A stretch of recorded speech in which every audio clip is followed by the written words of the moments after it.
Last day morning ಉಪ್ಪಿನಕಾಯಿಗೆ ಮತ್ತು ಚಟ್ನಿಗೆ ಮಾವಿನಕಾಯಿ ಬೇಕಿತ್ತು. ಮನೆ ಹತ್ರನೇ ಮಾವಿನಕಾಯಿ ಮರ ಇರೋದ್ರಿಂದ ಕಿತ್ಕೊಂಬರೋಣ ಅಂತ ಹೇಳಿ ಹೋಗಿದ್ವಿ.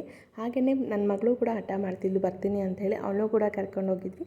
ಅವಳು ಕೂಡ ತುಂಬಾ ಹೆಲ್ಪ್ ಮಾಡಿದ್ಲು. ಹಾಗೆ ಮಾರ್ನಿಂಗ್ ಬ್ರೇಕ್ಫಾಸ್ಟ್ಗೆ ಅಂತ ಹೇಳಿ ಪೂರಿ ಮತ್ತು ಚೆನ್ನ ಚೋಲೆ ಮಸಾಲ ಮಾಡೋಣ ಅಂತ ಅಂದ್ಕೊಂಡಿದ್ದೆ. ಅದಕ್ಕೆ ನಾನಿಲ್ಲಿ ಮೊದಲಿಗೆ ಪೂರಿ ಹಿಟ್ಟನ್ನು ಕಲಿಸ್ಕೊತಾ ಇದ್ದೀನಿ. ಗೋಧಿ ಹಿಟ್ಟಿಗೆ ಉಪ್ಪು ಮತ್ತು ನೀರನ್ನ ಹಾಕ್ಕೊಂಡು ಕಲಿಸ್ಕೊತಾ ಇದ್ದೀನಿ. ನಾನು ಮೈದಾ ಮತ್ತು ಚಿರೋಟಿಯನ್ನು ಬಳಸಿಲ್ಲ. ಹಾಗೆ ಇದನ್ನು 10 ನಿಮಿಷದಷ್ಟು ನೆನೆಗೆ ಇಟ್ಕೋಬೇಕು. ಅದಾದಮೇಲೆ ನಾನಿಲ್ಲಿ ಓವರ್ ನೈಟ್ ಕಾಬೂಲ್ ಕಡಲೆನ ನೆನೆಸಿ ತೊಗೊಂಡಿದ್ದೀನಿ. ಅದನ್ನು ಕುಕ್ಕರ್ಗೆ ಹಾಕ್ಕೊಂಡು ಉಪ್ಪು ಮತ್ತು ಎಣ್ಣೆ ನೀರನ್ನ ಹಾಕ್ಕೊಂಡು ಒಂದು 3 ರಿಂದ 4 ವಿಜಿಲ್ ಆಗುವಷ್ಟು ಕೂಗಿಸ್ಕೋಬೇಕಾಗುತ್ತೆ. ಎಣ್ಣೆ ಹಾಕೋದ್ರಿಂದ ಕಾಬೂಲ್ ಕಡಲೆ ತುಂಬ ಸಾಫ್ಟಾಗಿ ಬೇಯುತ್ತೆ. ಅದಕ್ಕೇ ಎಣ್ಣೆ ಬಳಸ್ತಾ ಇದ್ದೀನಿ. ಅದಾದಮೇಲೆ ಅದು ಕೂಗೋ ಅಷ್ಟರಲ್ಲಿ ನಾನಿಲ್ಲಿ ಮಸಾಲೆಗೂ ಕೂಡ ರೆಡಿ ಮಾಡ್ಕೊತೀನಿ. ಮೊದಲಿಗೆ ಒಂದು ಬಾಣಲಿಗೆ ಎಣ್ಣೆನ ಹಾಕ್ಕೊಂಡು ಚಕ್ಕೆ, ಲವಂಗ, ಯಾಲಕ್ಕಿ ಮತ್ತು ಜೀರಿಗೆನ ಹಾಕ್ಕೊಂಡು ಫ್ರೈ ಮಾಡ್ಕೊಂಡಿದ್ದಾದಮೇಲೆ ಇದಕ್ಕೆ ಈರುಳ್ಳಿ, ಶುಂಠಿ, ಬೆಳ್ಳುಳ್ಳಿನ ಪೇಸ್ಟ್ ಮಾಡಿ ತೊಗೊಂಡಿದ್ದೀನಿ. ಇದು ಫ್ರೈ ಮಾಡಿ ಹಸಿ ವಾಸನೆ ಹೋಗುವಷ್ಟು ಫ್ರೈ ಮಾಡಿದ್ಮೇಲೆ ಟೊಮೊಟೊ ಪ್ಯೂರಿನೂ ಕೂಡ ಇದಕ್ಕೆ ಆ್ಯಡ್ ಮಾಡ್ಕೊಂಡಿದ್ದೀನಿ. ನಾನಿಲ್ಲಿ ಒಂದು 6 ರಿಂದ 7 ಟೊಮೊಟೊನ ತೊಗೊಂಡಿದ್ದೀನಿ.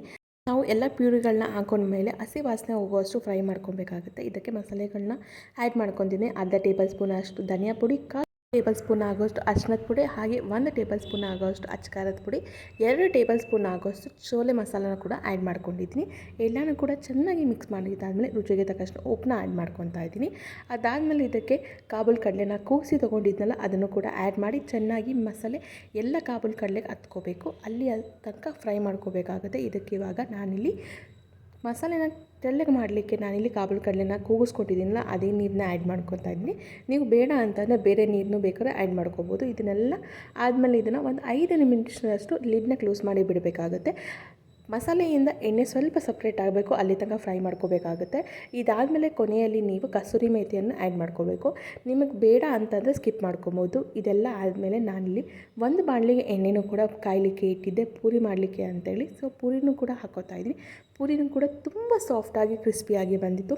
ಸೊ ನೀವು ಕೂಡ ನಿಮ್ಮಲ್ಲಿ ಟ್ರೈ ಮಾಡಿ ಹೇಗೆ ಬಂದಿದೆ ಅಂತ ಹೇಳಿ ನನ್ನ ಕಮೆಂಟ್ ಬಾಕ್ಸಲ್ಲಿ ಕಮೆಂಟ್ ಮಾಡಿ. ಹಾಗೆ ನನ್ನ ಯೂಟ್ಯೂಬ್ ಚಾನಲ್ಗೆ ಇನ್ನೂ ಯಾರೇ ಸಬ್ಸ್ಕ್ರೈಬ್ ಮಾಡ್ಕೊಂಡ್ರೆ ಸಬ್ಸ್ಕ್ರೈಬ್ ಮಾಡಿಕೊಡಿ. ಈ ವಿಡಿಯೋ ನೋಡಿದ ಎಲ್ಲರಿಗೂ ಧನ್ಯವಾದಗಳು. Thanks for watching.